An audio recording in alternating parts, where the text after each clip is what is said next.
Hey all, Pete here. I promised a video on the Boddicker set, and I finally have someone with me today to film. And so what I've done here is I've started it so you don't have to waste your time on the video watching me dig a trap bed and drive stakes.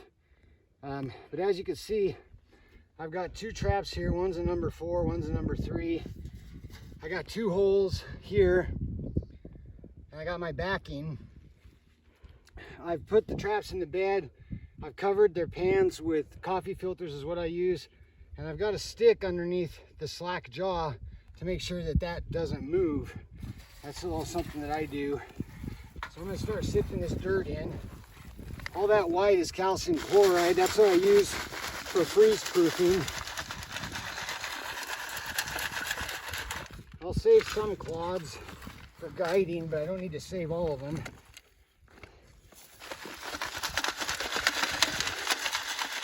Those are mostly rocks. It's a problem with this desert rangeland is there's a lot of rocky ground. Oh yeah.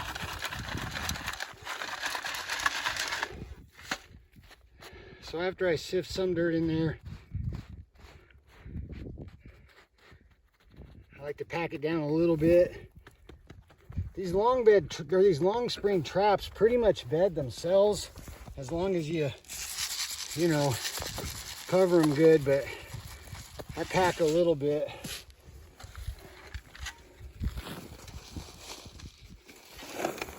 I want that in there.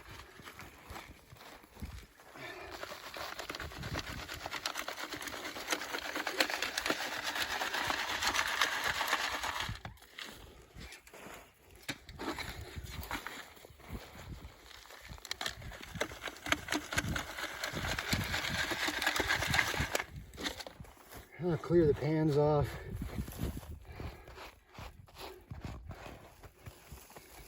And pack down a little bit more in between the traps. With this Boddicker set, the way I do it is I try to get the pans as close as I can based on the way I put the springs towards the holes. So it's about 10 inches. In his book, he says about 9, but this works pretty well for me. We're using the long spring traps. I'm gonna put a little more calcium chloride in there.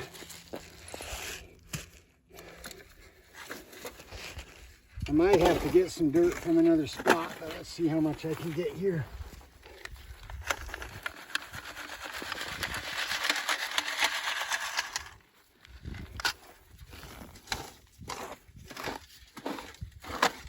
It's all right if this ground looks a little torn up around it because we kind of want it to look like an animal did this.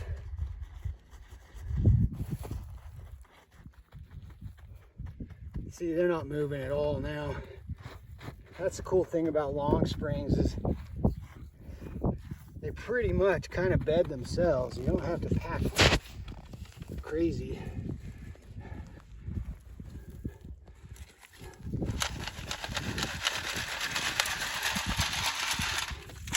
Now, one of the things I can't stress enough about long spring traps is you got to make sure that you don't put too much dirt over the top of them.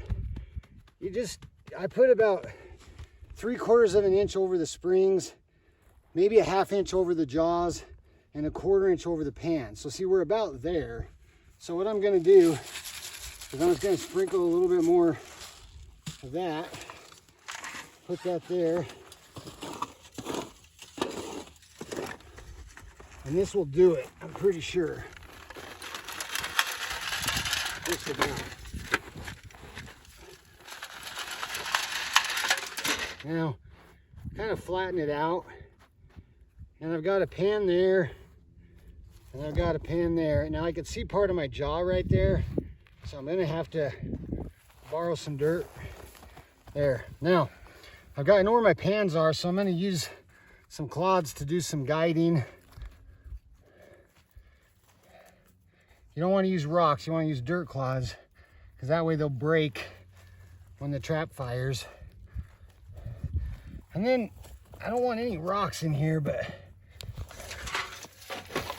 I'm gonna pull some of these clods over here.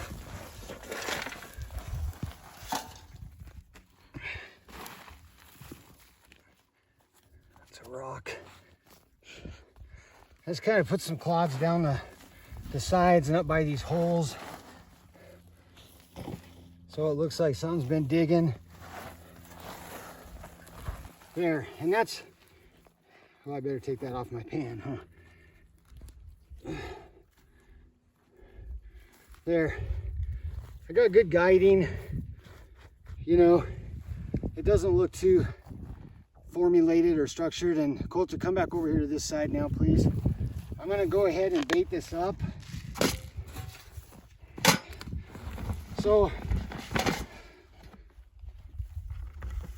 I don't know how much it really matters about switching gloves. A lot of times I don't, but since I'm filming a video, I'll put on my bait gloves here. I've got 2 holes, and sometimes it's hard to dig deep holes in this ground. So what I do is the hole that's the most shallow, I put fish oil down in there. That fish oil will soak into the ground. So if a coyote works that, he's not going to get anything out of it, you know. We'll keep him there. The other hole, it's not very deep. I couldn't get very deep here. I don't have my drill, and I tried pounding this in, but it's just so rocky and hard pan. But that's all right, because I'll show you what I do. This is my bait. It's beaver based. It's got beaver, it's got gland in it, it's got castor, it's got skunk. Everything likes to eat beaver, man, even people. Put my beaver down in there, and it's pretty shallow, I know, but what I'm gonna do here in a second, I'm gonna grab some grass. I'm gonna ball it up real good so it looks kind of like a nest, like a mouse nest or a rat nest, and stuff it down in there. And that keeps dirt from falling in there, but it also makes the coyote, if they come, they have to work it a little bit harder to get that out. Not a whole lot. And a coyote could technically come in and not step on my pan and get that out, but it's the best I can do. You really would ideally want a deeper hole. You want about, I like to go about 1 foot on my holes at least. Last part of the baiting up process here is we're going to take some lure, and I'm going to put a pretty good dollop on this rock here. Wipe my knife off. That's a Curiosity food lure. Oh, that reeks. Good stuff, huh? And I hardly have any urine left, but I'm going to put urine. You want to put some urine on the backing too. So now we got 4 smells in here. We got the bait, we got the lure, we got the fish oil, and we got urine. Okay.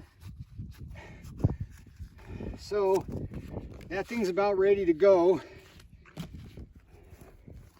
A couple quick things about this set is I learned it from reading Major Boddicker's book, Catching Coyotes and Other Critters. It's not very expensive. It's available on Amazon. I suggest buying it and highly recommend it. I never have a miss at a Boddicker set. If a coyote investigates it, they get caught. They get caught in one of the traps. So I've never had a miss. I've never had a coyote come through and dig up my set and screw around and not get caught at a Boddicker set.